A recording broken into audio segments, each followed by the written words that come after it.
Assalamualaikum warahmatullahi wabarakatuh. Selamat datang kembali di channel kita. Hari ini kita akan menyelami lautan ilmu dan hikmah dari salah satu tokoh terbesar dalam sejarah Islam. Seorang ulama yang namanya tak lekang oleh waktu dan pemikirannya menjadi cahaya bagi jutaan umat. Kita akan membahas kisah inspiratif Imam Syafi'i. Dari seorang anak yatim hingga menjadi mujtahid mutlak dan pendiri salah satu mazhab fikih terbesar di dunia. Kisah ini dimulai dari sebuah kota suci, tempat wahyu pertama kali turun. Muhammad bin Idris, yang kelak kita kenal sebagai Imam Syafi'i, lahir di Gaza, Palestina pada tahun 150 Hijriah, tahun yang sama dengan wafatnya Imam Abu Hanifah. Nasab beliau bertemu dengan nasab Rasulullah SAW pada kakeknya, Abdu Manaf.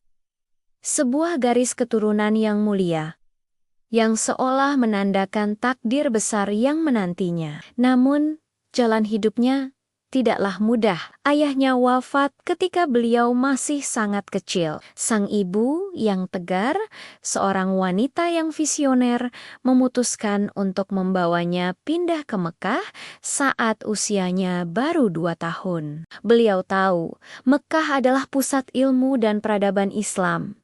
Di sanalah sang ibu berharap putranya dapat tumbuh di lingkungan yang baik dan menyerap ilmu langsung dari sumbernya. Mereka hidup dalam kesederhanaan, bahkan kemiskinan. Tapi keterbatasan materi tidak pernah menjadi penghalang bagi semangat belajar yang membara di dada Syafi'i kecil. Sejak dini, kecerdasannya sudah terlihat begitu cemerlang. Bayangkan, di usia 7 tahun, saat anak-anak lain masih asyik bermain, beliau telah menyelesaikan hafalan seluruh Al-Quran 30 juz. Ibunya, dengan keterbatasan harta, tak mampu membelikannya kertas. Apa yang beliau lakukan? Beliau mengumpulkan tulang belulang, pelepah kurma, atau apapun yang bisa dijadikan media untuk menulis. Setiap ayat yang didengar dari gurunya, langsung beliau tulis dan hafal. Semangat ini menunjukkan betapa ilmu adalah harta yang paling berharga baginya. Prestasinya tidak berhenti di situ. Pada usia 10 tahun, beliau sudah menguasai kitab Al-Muwatta. Karya monumental gurunya, Imam Malik bin Anas, ini bukan sekadar hafal, tetapi juga memahami makna dan hukum yang terkandung di dalamnya. Kecerdasannya membuat Imam Malik begitu terkesan dan menaruh harapan besar padanya. Kegigihan Imam Syafi'i dalam belajar menjadi buah bibir. Beliau bahkan punya metode manajemen waktu yang luar biasa. Malam harinya selalu dibagi menjadi 3 bagian.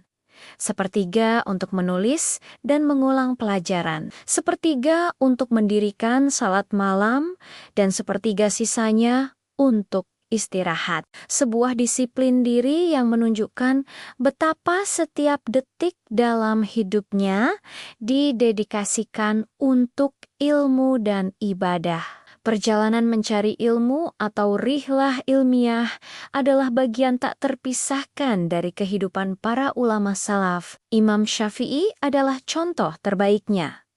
Beliau melakukan perjalanan panjang yang melegenda. Dari Mekah, beliau berangkat ke Madinah untuk berguru langsung kepada Imam Malik. Kemudian, beliau melanjutkan perjalanannya ke Yaman, lalu ke Baghdad di Irak, yang saat itu menjadi pusat kekhalifahan Abbasiyah dan tempat berkumpulnya para ulama besar. Setiap perjalanan adalah pengorbanan. Tidur di masjid, menahan lapar, menulis di atas tulang karena tak punya kertas, semua beliau jalani dengan sabar. Baginya, kesulitan dalam menuntut ilmu adalah kenikmatan yang akan berbuah manis. Setelah menyerap ilmu dari berbagai ulama besar di masanya, seperti Imam Malik di Madinah dan Muhammad bin Al-Hasan Ashish, murid Imam Abu Hanifah di Irak, Imam Syafi'i mulai menunjukkan kematangannya sebagai seorang mujtahid. Beliau berhasil memadukan 2 aliran besar fikih saat itu, ahli hadis mazhab Hijaz, dan ahli rayi mazhab Irak. Dari sinilah lahir sebuah metodologi ijtihad yang sistematis dan brilian yang beliau tuangkan dalam kitab monumentalnya, Ar-Risalah, kitab pertama yang membahas tentang ushul fikih.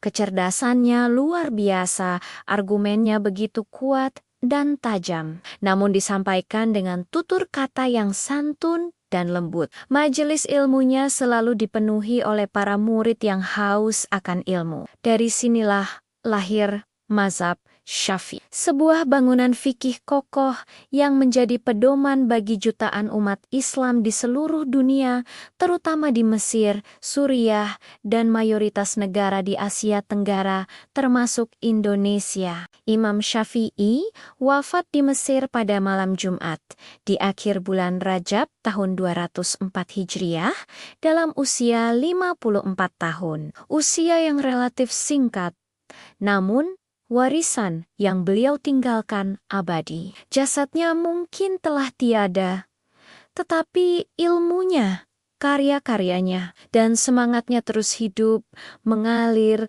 dan memberikan manfaat hingga hari ini. Kisahnya mengajarkan kita sebuah pelajaran berharga, bahwa dari rahim kesulitan bisa lahir keteguhan, dan dari ketekunan akan lahir kejayaan. Ia adalah bukti nyata bahwa kemuliaan seseorang tidak diukur dari harta atau nasabnya, melainkan dari ilmu, takwa, dan manfaat yang ia berikan untuk umat.